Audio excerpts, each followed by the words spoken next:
एक गांव में एक चुड़ैल का साया था जिससे उस गांव के लोगों की जिंदगी ही बदल गई। आइए देखते हैं कि गांव के लोगों के साथ क्या हुआ था। एक दिन गांव की 3 औरतें, जिनका नाम श्यामा, रूपा और सपना होता है, आपस में बैठकर बातें कर रही होती हैं। अरे रूपा बहन, मैं तुम्हें क्या बताऊं, मेरी सास ने तो मेरा दिमाग खराब कर रखा है। अगर मेरा बस चले तो मैं उसकी जान ही ले लूं।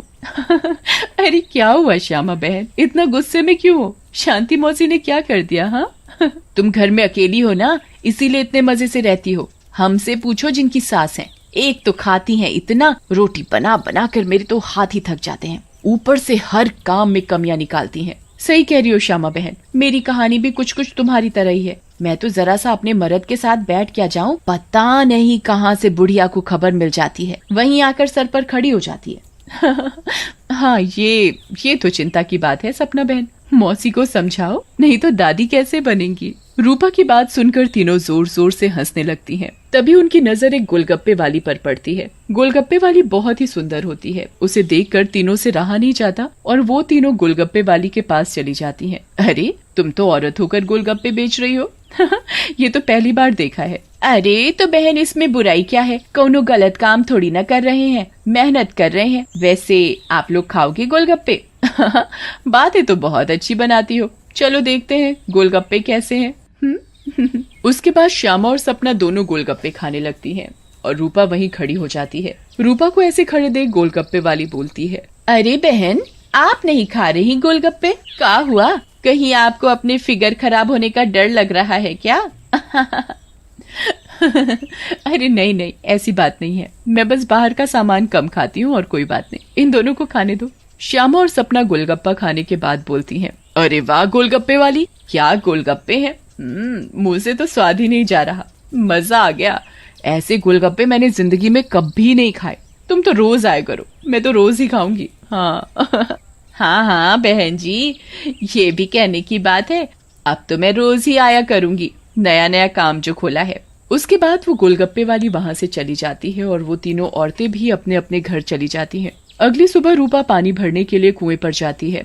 वहाँ औरतें आपस में बातें कर रही होती हैं। अरे रूपा बहन, पता है तुम्हें श्यामा और सपना कहाँ है? कहाँ है मतलब? अरे अपने घर पर होंगी और कहाँ? आहा, अरे नहीं रूपा बहन, वो दोनों अपने घरों से गायब हैं। कोई कह रहा था कि उनका चक्कर चल रहा था मर्दों के साथ और उन्हीं के साथ घर छोड़कर भाग गई हैं।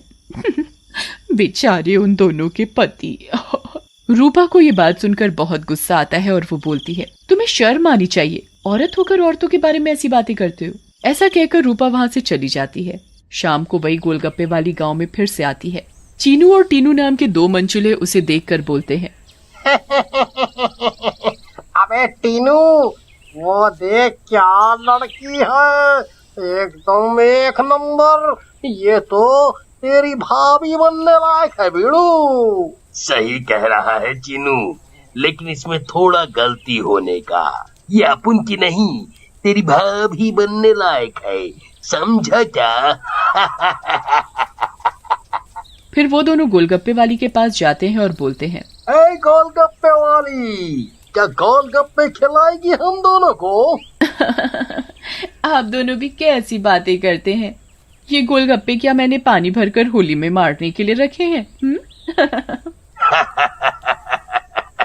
आप बहुत मजाक किया हो मेरी तरह। वैसे क्या नाम है आपका? नाम में क्या रखा है साहब, आप गोलगप्पे खाइए ना, अगली बार आऊंगी तो नाम भी पता चल जाएगा। फिर चीनू और टीनू गोलगप्पे खाने लगते हैं। वाह, क्या गोलगप्पे हैं, इतने टेस्टी, लगता है तुम्हारे हाथ चूम लूं। मजा आ गया, मजा। फिर टीनू और चीनू गोलगप्पे वाली के सारे गोलगप्पे खा जाते हैं। अरे आप दोनों तो बहुत सारे गोलगप्पे खा गए, कहीं आपका पेट ना खराब हो जाए। कुछ नहीं होगा हम दोनों को, हम दोनों का बॉडी एकदम स्टील के माफिक है। वैसे कल आएंगी आप यहाँ? लेकिन गोलगप्पे वाली कुछ नहीं बोलती और वहाँ से चली जाती है। रात में ज्यादा गोलगप्पे खाने की वजह से टीनू और चीनू के पेट में दर्द होता है। हाय रे, मर गया। अरे टीनू भाई, ये लड़के का चक्कर अपन दोनों के लिए भारी पड़ गया रे। बहुत तेज दर्द हो रहा है पेट में। सही बोल रहा है भाई, अपन के पेट में भी बहुत गुड़गुड़ गुड़गुड़ सा हो रहा है और टॉयलेट तो कई बार होकर आया। मर गया रे, फिर से आ गई। टीनू और चीनू दर्द के मारे पेट पकड़कर बैठे होते हैं। तभी वो गोलगप्पे वाली उनके पास आ जाती है और बोलती है, क्या हुआ मेरे आशिकों, ऐसे क्यों बैठे हो, पेट में दर्द हो रहा है क्या? तुम्हें पता था क्या मिलाया है तुमने इसमें, बताओ। लेकिन तभी गोलगप्पे वाली चुड़ैल के रूप में आ जाती है। उसे ऐसे देखकर टीनू और चीनू दोनों घबरा जाते हैं और भागने लगते हैं। ये क्या हो गया अपन लोगों के साथ? हम तो परी समझ रहे थे, ये तो चुड़ैल निकली।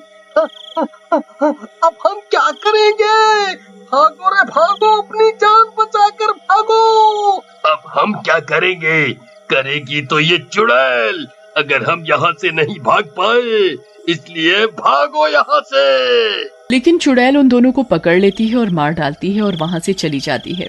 इसके बाद तो मानो ये रोज की बात हो जाती है। रोज वो चुड़ैल गोलगप्पे वाली बनकर आती और गोलगप्पे खिलाकर रात में लोगों को मार डालती। इन सब से गांव वाले बहुत परेशान हो जाते हैं और एक दिन पंचायत बिठाते हैं। पंचायत में रूपा भी जाती है। अरे भाइयों, गांव संकट में है, हम सबको मिलकर इस समस्या का समाधान निकालना पड़ेगा, नहीं तो एक एक करके पूरा गांव ही खाली हो जाएगा। तभी रूपा का पति दीनू बोलता है, लेकिन सरपंच जी, हमें तो कुछ पता नहीं है कि ये सब कौन कर रहा है, या लोग अपने आप घर छोड़कर जा रहे हैं।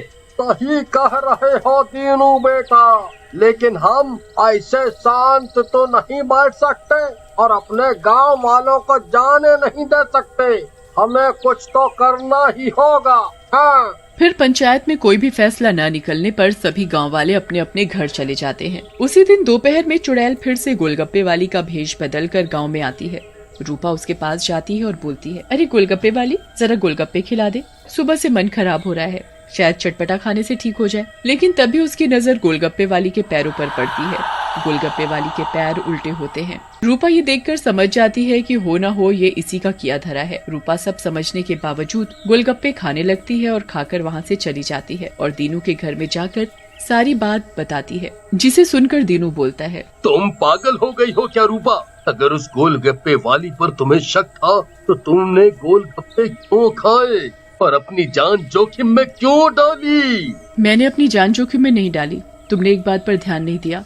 गांव में जितनी भी लाशें मिली हैं वो सिर्फ आदमियों की हैं, एक भी औरत की नहीं है। इसका मतलब ये है कि ये चुड़ैल अभी सिर्फ आदमियों को मार रही है। लेकिन रूपा, फिर भी औरतें तो गायब हो रही हैं और वो चुड़ैल निकली तो तुम उसका मुकाबला कैसे करोगी? हम औरतों में बड़ी शक्ति होती है, हम अगर अपनी पर आ जाएं तो किसी को भी अपने बस में कर लें। ये तो एक चुड़ैल है, इसे मैं देख लूंगी। तुम चिंता मत करो। फिर रूपा और दीनू अपने कमरे में सो जाते हैं, लेकिन रूपा की चिंता में दीनू को नींद नहीं आती और वो आंख बंद करके लेटा रहता है। रात में चुड़ैल उन दोनों के कमरे में आती है और रूपा को यूं आराम से सोते हुए देखकर हैरान रह जाती है। ये औरत तो वाकई बहुत निडर है, क्या मत सो रही है, लेकिन आज के बाद डरेगी। ऐसा कहकर चुड़ैल सोती हुई रूपा को उठा लेती है और जंगल की ओर चल पड़ती है। दीनू भी चुपचाप चुड़ैल का पीछा करने लगता है। चुड़ैल एक गुफा के सामने पहुंचकर रुक जाती है और गुफा को खोलती है।